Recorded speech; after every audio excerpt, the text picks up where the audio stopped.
Hello everyone, आज मैं एक new romantic Chinese drama explain करने वाला हूँ जिसका नाम है got a crush on you. तो ड्रामा की स्टार्टिंग में हम अपनी कहानी की फीमेल लीड सॉन्गजी को देखते हैं जो कि अपने बारे में बता रही होती है और वो कहती है कि मैं एक बहुत ही बड़े हॉस्पिटल की डॉक्टर हूँ और मैंने आज अपने फ्रेंड्स के लिए एक पार्टी को ऑर्गेनाइज किया है और मैं वहाँ जाकर उनसे कुछ ऐसा कहने वाली हूँ जिसे सुनकर वो एकदम शॉक रह जाएंगे। और वो क्या है ये तो आपको थोड़ी ही देर में पता चल जाएगा। और जो सॉन्गजी अपने फ्रेंड्स के साथ बैठकर पार्टी को एंजॉय कर रही होती है तो वो कहती है कि आप सबको लग रहा होगा कि मैंने ये पार्टी आप सबको इसलिए दी है क्योंकि मुझे हॉस्पिटल में प्रमोशन मिला है, पर ये सच नहीं है। और वो कहती है कि ये पार्टी मेरी फेयरवेल है, मतलब ये कि मैं इस जॉब से रिजाइन कर रही हूँ। उसकी ये बात सुनकर उसका फ्रेंड एकदम शॉक रह जाता है और वो पूछता है कि वो कहता है कि तुम जॉब से रिजाइन क्यों कर रही हो। सॉन्गजी उससे कहती है कि मैं इस जॉब से तंग आ गई हूँ और अपनी लाइफ में कुछ और करना चाहती हूँ। और अपने फ्रेंड्स को गुड बाय कहने के बाद वहाँ से चले जाती है। इसके बाद हम रात का सीन देखते हैं जहाँ सॉन्गजी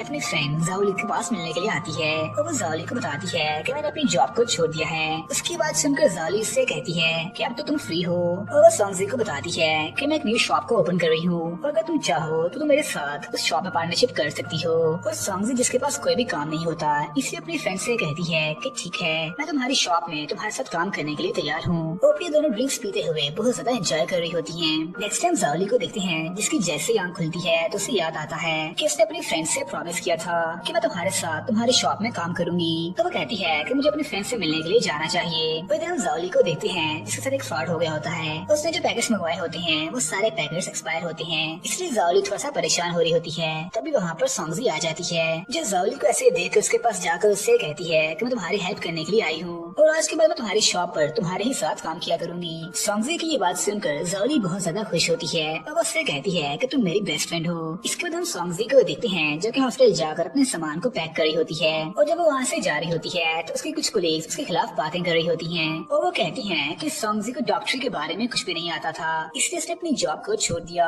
सॉन्गजी जैसे उनकी ये बात सुनती है तो उसके पास जाकर उनसे कहती है कि अगर तुम लोगों का मूड अच्छा नहीं है तो एटलीस्ट बात खींची कर लो और अपने कोलीग्स की इंसल्ट करने के बाद वहाँ से चले जाती है। सीन शिफ्ट होता है, हम अपनी कहानी के मेल लीड शूजिन को देखते हैं जो कि जॉगिंग कर रहा होता है और उसे देखकर हमें आइडिया तो हो ही जाता है कि शूजिन कूल होने के साथ साथ बहुत ही ज्यादा हैंडसम भी है। इधर हम सॉन्गजी को देखते हैं जिससे कुछ बच्चे कह रहे होते हैं कि मेरा पपी 4th फ्लोर पर फंस चुका है, आप प्लीज मेरी हेल्प करें। तो सॉन्गजी उनसे कहती है कि मैं भी रेस्क्यू वालों को कॉल करती हूँ और तभी वहाँ पर शूजिन आ जाता है जो कि फायर ब्रिगेड टीम का कैप्टन है और अपनी जान पर खेलते हुए उस डॉग को बचा लेता है और फिर सॉन्गजी अपने रिबन से उस डॉग के पैर की चोट को बांधती है। शूजिन जैसे सॉन्गजी को देखता है तो उसे देखता ही रह जाता है क्योंकि सॉन्गजी बहुत ज्यादा प्यारी लग रही होती है। और तभी शूजिन को एक कॉल आती है और वो वहाँ से चले जाता है। सॉन्गजी बच्चों को डॉग देते हुए कहती है कि इसका ख्याल रखना और उस पर्सन को ढूंढना शुरू कर देती है जिसने उस डॉग की जान बचाई होती है, पर वो पर्सन से कहीं भी नहीं मिलता।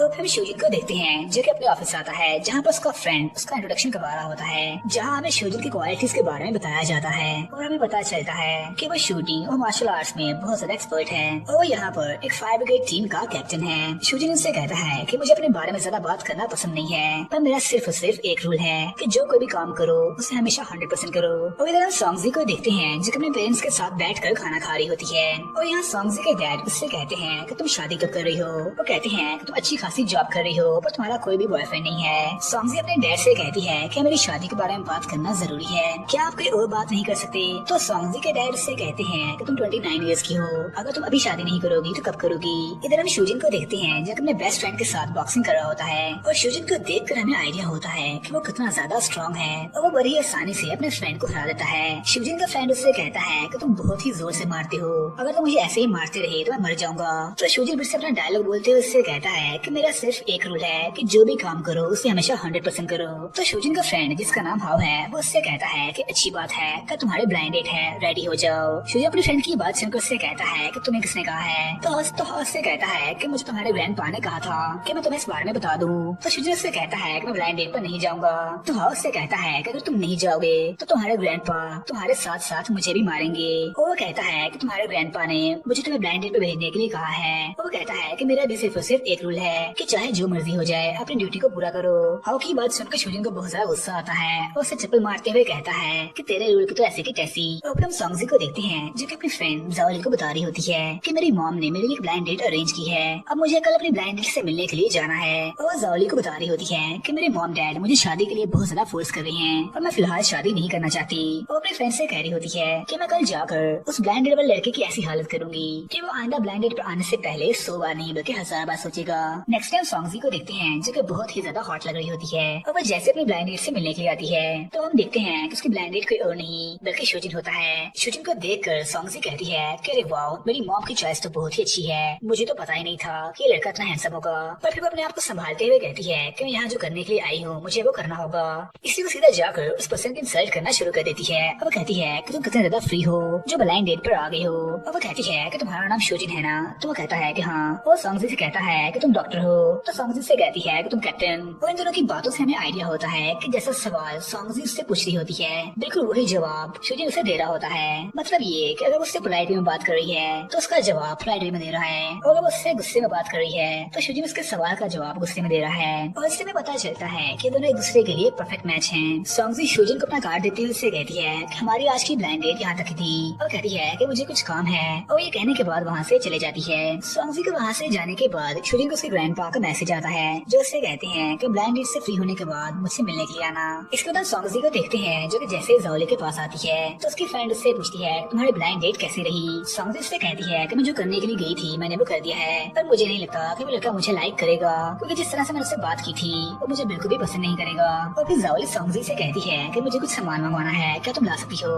तो सॉन्गजी से कहती है कि हाँ क्यों नहीं। और वो कहती है कि मुझे बताओ तुम्हें क्या चाहिए। और उससे पूछने के बाद वहाँ से चली जाती है। और सॉन्गली जैसे सुपरमार्केट आती है तो हम देखते हैं कि शूजिन भी वहाँ पर होता है जो कि अपने लिए कुछ सामान ले रहा होता है, और तभी गलती से उसका हाथ लगने की वजह से सैनिटरी पैड्स नीचे गिर जाती हैं। और जैसे उन्हें उठा रहा होता है तभी वहाँ पर सॉन्गजी आ जाती है। और जैसे शूजिन को अपने सामने देखती है तो उसे ऐसा लगता है कि शायद इसकी कोई गर्लफ्रेंड है, वो अपनी गर्लफ्रेंड के लिए ही ये लेने के लिए आया है। तो वो शूजिन की इंसल्ट करते हुए उससे कहती है कि तुमने मुझे बताया ही नहीं कि तुम्हारी कोई गर्लफ्रेंड है, और तुम अपनी गर्लफ्रेंड के होते हुए भी मुझसे ब्लाइंड डेट पे मिलने के लिए आए। और वो शूजिन को उल्टा सीधा कहने के बाद वहाँ से चले जाती है। तो शूजिन कहता है क्या ये लड़की पागल है। इसके बाद शूजिन को देखते हैं जो कि अपने ग्रैंडपा से मिलने के लिए आया होता है। तो उसके ग्रैंडपा से पूछते हैं कि तुम्हारी ब्लाइंड डेट कैसी रही। तो अपने ग्रैंडपा से कहता है कि आप ना ही पूछे तो बेहतर है। उसके ग्रैंडपा कहते हैं कि मैंने पूछा है ना तो तुम्हें बताना होगा। तो शूजिन ने बताता है कि वो लड़की बहुत ही अजीब वे में बात कर रही थी, मैं उसे जो भी पूछ रहा था उसका हमेशा उल्टा ही जवाब दे रही थी, इसलिए मुझे वो लड़की कोई खास पसंद नहीं आई। तो उसके ग्रैंडपा से कहते हैं कि तुम्हें जल्द से जल्द शादी करनी होगी और यही मेरा डिसीजन है। तो शूजिन अपने ग्रैंडपा से कहता है कि ठीक है, मैं आपसे प्रॉमिस तो नहीं कर रहा पर फिर भी मैं पूरी कोशिश करूंगा कि मैं जल्द से जल्द अपने लिए कोई गर्लफ्रेंड ढूंढ लूं। इधर हम सॉन्गजी के पेरेंट्स को देखते हैं जिन्हें पता चल चुका होता है कि सॉन्गजी ने अपनी जॉब को छोड़ दिया है और वो जिस लड़के से ब्लाइंड डेट पे मिलने के लिए गई थी वो उस लड़के की भी इंसल्ट करके आई है। इसी बात पर सॉन्गजी की माँ उसे बहुत ज्यादा डांट रही होती है। तो सॉन्गजी के डैड उसे बचाने के लिए उसकी माँ से कहते हैं कि बस भी करो, वो बच्ची है। तो वो कहती है कि एक तो आपकी वजह से वो मेरी बात नहीं मानती, और वो कहती है कि जो कुछ भी हो रहा है इसका जिम्मेदार सिर्फ और सिर्फ आप हो। इधर हम शूजिन को देखते हैं जो अपने फ्रेंड्स के साथ बैठकर खाना खा रहा होता है। तभी हाओ को एक डिलीवरी रिसीव होती है जो किसी और के नाम पे नहीं बल्कि शूजिन के नाम पर होती है। तो वो शूजिन से कहता है कि तुम्हारे नाम पर ये पार्सल आया है, और शूजिन जैसे उस पार्सल को खोलता है तो उसके अंदर वुमेन अंडरगारमेंट्स होते हैं, जिसे देखकर तो शूजिन के फ्रेंड्स एकदम शॉक रह जाते हैं। और वो कहते हैं कि ये सारी चीजें शूजिन को किसने भेजी होंगी। पर शूजिन जैसे देखता है तो उस पार्सल के अंदर सॉन्गजी का कार्ड होता है, तो उसे पता चल जाता है कि किसी और ने नहीं बल्कि सॉन्गजी ने भेजा है। और वो कहता है कि मैं इसे छोड़ूंगा नहीं। तो फिर हम हाओ को देखते हैं जो कि शूजिन के पास आकर उससे कहता है कि क्या बात है, तुम परेशान लग रहे हो। और वो कहता है कि तुम फिक्र मत करो, तुम्हारे कल वाले इंसिडेंट के बारे में कोई बात नहीं करेगा। तो शूजिन उसे अपने वीचैट के मैसेजेस दिखाते हुए कहता है कि ये देखो हर कोई मेरे बारे में ही बात कर रहा है। और वो कहता है कि मुझे पता है कि सारी बातें तुमने की हैं। और वो हाउ से कहता है कि मेरे ग्रैंडपा भी मुझसे इसी बारे में पूछते थे कि मुझे वो पार्सल किसने भेजा है, और वो कह रहे थे कि मेरी गर्लफ्रेंड है। और इसी बात पर हाउ को डांट रहा होता है। और वो कहता है कि अगर आगे से तुमने कुछ भी ऐसा किया तो मैं तुम्हें छोड़ूंगा नहीं। और इसी के साथ हमारा ये पार्ट एंड हो रहा है। गाइस अगर आपको वीडियो अच्छी लगी हो तो वीडियो को लाइक कर देना, चैनल को सब्सक्राइब कर देना। मिलते हैं नेक्स्ट पार्ट में, तब तक के लिए गुड बाय।